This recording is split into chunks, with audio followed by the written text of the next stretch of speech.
വയനാട് മാനന്തവാടിയിൽ കാട്ടാന ആക്രമണത്തിൽ കൊല്ലപ്പെട്ട അജീഷിന്റെ മൃതദേഹം അല്പസമയത്തിനകം പോസ്റ്റ്മോർട്ടത്തിനായി കൊണ്ടുപോകും. പ്രതിഷേധക്കാരും ബന്ധുക്കളും സർക്കാരുമായി നടത്തിയ ചർച്ചയിലാണ് സമവായം. നഷ്ടപരിഹാരവും വന്യജീവി ആക്രമണങ്ങൾ തടയാനുള്ള നടപടികളുമാണ് പ്രദേശവാസികൾ ആവശ്യപ്പെട്ടത്. അതേസമയം ആനയെ മയക്കുവെടിവെക്കാനുള്ള നീക്കങ്ങൾ പുരോഗമിക്കുകയാണ്. കർണാടകയിൽ നിന്ന് കുങ്കിയാനകളെ എത്തിക്കാനും തീരുമാനമായിട്ടുണ്ട്. മുഹമ്മദ് ഷമീദും ഒപ്പം തന്നെ എം കമലും വിവരങ്ങൾ നൽകും. ആദ്യം കമലിലേക്കാണ്. കമൽ, ഇപ്പോൾ പ്രതിഷേധമൊക്കെ ഒരു സമവായത്തിലേക്ക് കാര്യങ്ങൾ എത്തുന്നുണ്ട് പതിയെ. ഇപ്പോൾ പോസ്റ്റ്മോർട്ടം നടക്കും ഏത് ആശുപത്രിയിൽ വെച്ചിട്ടാണ്? ഏറ്റവും പുതിയ വിവരങ്ങൾ എങ്ങനെയാണ്?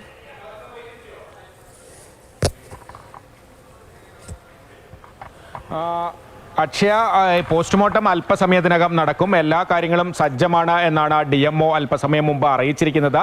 ചർച്ചയിൽ തീരുമാനങ്ങളായതിൻ്റെ അടിസ്ഥാനത്തിലാണ് പോസ്റ്റ്മോർട്ടം നടപടികളിലേക്ക് കടക്കുന്നത്. അതിനുശേഷവും ആളുകളുടെ ഭാഗത്തു നിന്ന് പ്രതിഷേധങ്ങൾ ഉയർന്നിരുന്നു. പക്ഷേ കുടുംബാംഗങ്ങൾ ഈ കലക്ടർ മുന്നോട്ട് വെച്ച നിർദ്ദേശങ്ങൾ അംഗീകരിച്ച പോസ്റ്റ്മോർട്ടം നടത്താൻ സമ്മതിക്കുകയായിരുന്നു. ഇന്ന് തന്നെ പോസ്റ്റ്മോർട്ടം പൂർത്തിയാകും. അതിനുശേഷമായിരിക്കും മൃതദേഹം പടമലയിലേക്ക് കൊണ്ടുവരിക. ഇപ്പോൾ ഞാനുള്ളത് പടമലയിലാണ്. ഇവിടെ ദൗത്യസംഘം പ്രാഥമികമായ നടപടികൾ തുടങ്ങിക്കഴിഞ്ഞു. ആനയുടെ റേഡിയോ കോളർ സിഗ്നലുകൾ ലഭ്യമാക്കാനുള്ള ശ്രമമാണ് നടക്കുന്നത്. ആന്റിനയും റിസീവറും ഒക്കെയായി ദൗത്യസംഘത്തിലെ ആളുകൾ ഇവിടെയുണ്ട്. കുങ്കിയാനകൾ അല്പസമയത്തിനകം തന്നെ ഇങ്ങോട്ട് എത്തും. 2 കുങ്കിയാനകളെയാണ് മുത്തങ്ങയിൽ നിന്ന് എത്തിച്ചിട്ടുള്ളത്. അതിന് പുറമെ വീണ്ടും 2 കുങ്കിയാനകൾ കൂടി എത്തുമെന്നാണ് വനംവകുപ്പ് അറിയിക്കുന്നത്. കർണാടകയിൽ നിന്ന് കുങ്കിയാനകളെ എത്തിക്കുമെന്ന അറിയിപ്പും വന്നു. ദൗത്യത്തിനായി കൂടുതൽ വെറ്റിനറി ഡോക്ടർമാരെ മാനന്തവാടിയിൽ എത്തിക്കാനും ശ്രമം തുടങ്ങിയിട്ടുണ്ട്. എന്തായാലും ഇനി ഈ മയക്കുവെടി ദൗത്യം നടക്കുമെന്ന് പ്രതീക്ഷിക്കാനാകില്ല. ഒരുപക്ഷെ മറ്റെല്ലാ ഒരുക്കങ്ങളും പൂർത്തിയാക്കി നാളെ പുലർച്ചെയോടെയൊക്കെ ആയിരിക്കും ആനയെ മയക്കുവെടി വെക്കുക. പക്ഷേ എന്തായാലും മയക്കുവെടി വെച്ച് മുത്തങ്ങ ആന ക്യാമ്പിലേക്ക് കൊണ്ടുപോയി ആവശ്യമായ ആരോഗ്യ പരിരക്ഷ നൽകണം എന്നാണ് ചീഫ് വൈൽഡ് ലൈഫ് വാർഡന്റെ ഉത്തരവിൽ പറയുന്നത്. അതിനുള്ള നടപടികൾ തന്നെയായിരിക്കും നടക്കുക. പക്ഷേ ഇപ്പോൾ ആന നിൽക്കുന്ന ലൊക്കേഷൻ അതിന് അനുയോജ്യമാണോ എന്ന കാര്യത്തിൽ സംശയമുണ്ട്. ഒരു കുന്നിന് മുകളിലാണ്. ആ കുന്നിന്റെ ചെരുവിൽ മുഴുവൻ ജനവാസ മേഖലയാണ്, വീടുകളാണ്. താഴെ ചുറ്റോട് ചുറ്റും റോഡാണ്, ഒരു പള്ളിയുണ്ട്.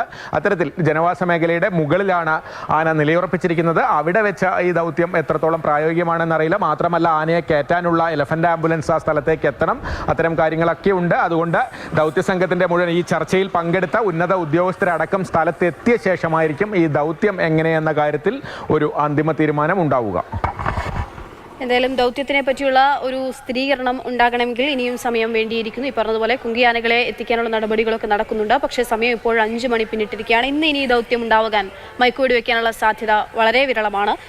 നാളെ പുലർച്ചയോടെയായിരിക്കും ദൗത്യം ഉണ്ടാവുക. മയക്കുവെടി വെക്കുക എന്നുള്ള വിവരമാണ് ഇപ്പോൾ കമൽ നൽകുന്നത്. കമൽ, ജനവാസ മേഖലയിലാണ് ആന ഉള്ളത് എന്ന് തന്നെ വലിയ ആശങ്കയാണ്. അതായത് ഇന്ന് രാത്രി പുലരുക എന്ന് പറയുന്ന ഒരു വലിയ ആശങ്കയുണ്ട്. അതുപോലെ തന്നെ ഈ ആന വീണ്ടും കാട് കടന്നു പോകാനുള്ള ഒരു സാധ്യത അതും മുന്നിൽ കാണാനുണ്ട്. ഈ പ്രദേശത്ത് ഈ വനാതിർത്തിയൊക്കെ ഉള്ള സ്ഥലത്താണോ ആന ഇപ്പോൾ ഉള്ളത്?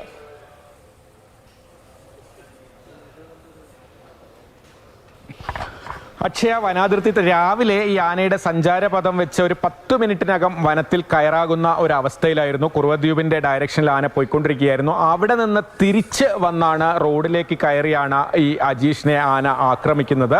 ആക്രമിച്ചതിന് ശേഷമാണ് ഈ കുന്നിൻ മുകളിലേക്ക് പോകുന്നത്. ഈ കുന്നിന് താഴെയുള്ള പ്രദേശത്ത് കൂടി ആന ആദ്യം പോയ ഡയറക്ഷനിലായിരുന്നെങ്കിൽ 10 മിനിറ്റിനകം വനത്തിലേക്ക് ആന കയറി പോകുകയായിരുന്നു. എന്തായാലും ഈ ദുരന്തത്തിന് ശേഷം അതിനുശേഷവും വനംവകുപ്പ് പടക്കമൊക്കെ പൊട്ടിച്ച് ആനയെ ഓടിക്കാൻ ശ്രമിച്ചു. പക്ഷേ പിന്നീട് വനംവകുപ്പ് ഉന്നതങ്ങളിൽ നിന്നുള്ള അറിയിപ്പ് വന്നു, മയക്കുവെടി വെക്കാനുള്ള ഉത്തരവ് വരാൻ പോകുന്നു തുടങ്ങിയ നിർദ്ദേശങ്ങൾ വന്നതോടെയാണ് ഈ ഡ്രൈവ് ചെയ്യാനുള്ള ശ്രമങ്ങൾ നിർത്തിവെച്ചത്. ആന അവിടെ തന്നെ നിൽക്കുന്നു എന്ന് ഉറപ്പാക്കാനാണ് അതിനുശേഷം വനംവകുപ്പ് ശ്രമിച്ചത്. ഇപ്പോഴും എന്തായാലും ആ കുന്നിൻ മുകളിൽ തുടരുന്നു എന്നുള്ളതാണ്. ഇനി ഈ അക്ഷയ പറഞ്ഞതുപോലെ ഇനി രാത്രി ആന ഇങ്ങോട്ട് മൂവ് ചെയ്യുന്നു. ആ കാര്യങ്ങളിലൊക്കെ വലിയ റിസ്ക് ഉണ്ട്. പക്ഷേ വലിയ രീതിയിലുള്ള സന്നാഹം വനംവകുപ്പ് ഒരുക്കുമെന്നാണ് പ്രതീക്ഷിക്കുന്നത്. കാരണം അത്രയും വലിയ പ്രതിഷേധവും വലിയൊരു ദുരന്തമാണ് ഈ നാട്ടിൽ സംഭവിച്ചിരിക്കുന്നത്. നമുക്ക് ആ ദൃശ്യങ്ങളിൽ കാണുന്നത് പോലെ വനംവകുപ്പ് ഈ ആനയെ പിന്തുടർന്ന് വരുന്നുണ്ടായിരുന്നു. ആ CCTV ദൃശ്യങ്ങളിൽ കാണുന്നത് ഗേറ്റ് തുറന്ന് ഓടി വന്ന ഈ ആളെ എടുത്തു കൊണ്ടുപോകുന്നത് വനംവകുപ്പ് ജീവനക്കാർ, ആനയെ പിന്തുടർന്ന് വന്ന വനംവകുപ്പ് ജീവനക്കാരാണ്. രാവിലെ മുതൽ ഉണ്ടായിരുന്നു. പക്ഷേ ഈ മുന്നറിയിപ്പ് നൽകുന്നതിൽ വലിയ വീഴ്ച വരുത്തിയതാണ് നാട്ടുകാരുടെ ഭാഗത്ത് നിന്ന് പ്രതിഷേധത്തിന് ഇടയാക്കിയത്. എന്തായാലും ഇന്ന് രാത്രി അക്ഷയ പറഞ്ഞതുപോലെ വലിയൊരു റിസ്ക് ആണ് ഉള്ളത്. കാരണം ജനവാസ മേഖലയിൽ ആന തുടരുന്നു. ആന തണ്ണീർക്കൊമ്പനെ പോലെ ഒരു ആനയല്ല, വളരെ അക്രമ സ്വഭാവം കാണിച്ച ഒരു ആനയാണ്. അതുകൊണ്ട് തന്നെ രാത്രിയിൽ വലിയൊരു സന്നാഹം തന്നെ വനംവകുപ്പ് ഒരുക്കേണ്ടി വരും, കാവൽ ഒരുക്കേണ്ടി വരും. കമൽ, മറ്റൊരു കാര്യം, ഈ ആനയെ പറ്റിയുള്ള ഒരു വിവരങ്ങളൊക്കെ നമുക്ക് ലഭ്യമാകുന്നുണ്ട്. 2 തവണ കർണാടക വനംവകുപ്പ് പിടികൂടി റേഡിയോ കോളർ ഘടിപ്പിച്ച് കാട്ടിലേക്ക് പറഞ്ഞയച്ച ആനയാണ്. അതിനപ്പുറത്തേക്ക് ഈ ആന മുൻപും ഈ അക്രമകാരിയായിരുന്നു, ആളുകളെ കൊലപ്പെടുത്തിയിട്ടുണ്ടോ? അങ്ങനെയുള്ള ആനയുടെ വിവരങ്ങളൊക്കെ ലഭ്യമാകുന്നുണ്ടോ ഈ സമയത്ത്?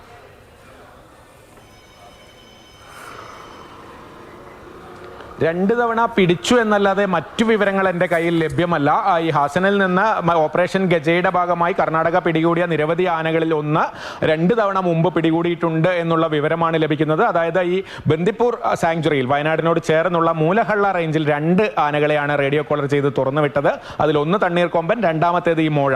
പക്ഷേ ഇത് വയനാടൻ കാടുകളിലേക്ക് എത്തി. ഈ തണ്ണീർക്കൊമ്പൻ ഇറങ്ങിയ സമയത്ത് ആനയെ അവിടെ ഈ റേഡിയോ കോളറുള്ള ആനയെ പല സ്ഥലത്തും കണ്ടു എന്നൊക്കെ നമ്മൾ ഉൾപ്പെടെ റിപ്പോർട്ട് ചെയ്തിരുന്നു. പക്ഷേ അതിൽ ചിലത് അന്ന് വന്ന വാർത്തകളിൽ ചില വാർത്തകൾ ഈ ആനയുമായി ബന്ധപ്പെട്ടായിരുന്നു എന്നാണ് പിന്നീട് വനംവകുപ്പ് സ്ഥിരീകരിക്കുന്നത്. അതായത് ഈ മോഴയാണ് പല സ്ഥലത്തും കണ്ടത്, തണ്ണീർക്കൊമ്പനെ അല്ല എന്ന് CCF വാർത്താ സമ്മേളനത്തിൽ വ്യക്തമാക്കിയിരുന്നു. എന്തായാലും അന്നാണ് ഈ CCFന്റെ വാർത്താ സമ്മേളനത്തിന്റെ ദിവസമാണ് നമ്മൾ പോലും ഇത്തരത്തിൽ രണ്ടാമതൊരു ആന ഈ സ്ഥലത്തുണ്ട്, വയനാട് വനമേഖലയിൽ ഉണ്ട് എന്നറിയുന്നത്. എന്തായാലും അത് കഴിഞ്ഞ ദിവസങ്ങൾക്കുള്ളിൽ തന്നെ ആന ജനവാസ മേഖലയിലേക്ക് എത്തുന്നു. വലിയൊരു ദുരന്തത്തിന് തന്നെ അത് വഴിവെക്കുന്നു എന്നുള്ളതാണ്. കമൽ, നമ്മൾ ഇതുവരെ കാണാത്ത തരത്തിലുള്ള ഒരു പ്രശ്ന പരിഹാരമാണ് ഇന്ന് വയനാട്ടിൽ നമ്മൾ കണ്ടത്. ഈ അജീഷിനെ ആന കൊലപ്പെടുത്തുന്നു, പിന്നാലെ 3 മണിക്കൂറിലധികം നീളുന്ന തരത്തിലായിരുന്നു ഇന്ന് അവിടെ യോഗം നടക്കുകയും സർവകക്ഷി യോഗം നടക്കുകയും അതിലിപ്പോൾ ഒരു സമവായത്തിലേക്ക് കാര്യങ്ങൾ എത്തുകയും ചെയ്തിരിക്കുന്നു. ഇപ്പോൾ സ്വീകരിച്ചിരിക്കുന്ന തീരുമാനങ്ങൾ അതിനപ്പുറത്തേക്ക് കുറ്റകരമായിട്ടുള്ള അനാസ്ഥ വനംവകുപ്പിന്റെ ഭാഗത്തു നിന്നുണ്ടായി എന്നുള്ളത് നമുക്ക് പ്രഥമ ദൃഷ്ട്യാ ബോധ്യപ്പെടുന്നുണ്ട്. അക്കാര്യത്തിൽ എന്തെങ്കിലുമൊക്കെ വിശദീകരണം അല്ലെങ്കിൽ അതിലെന്തെങ്കിലും ഒരു വ്യക്തത കൂടി യോഗത്തിൽ ഉണ്ടാകുന്നുണ്ടോ?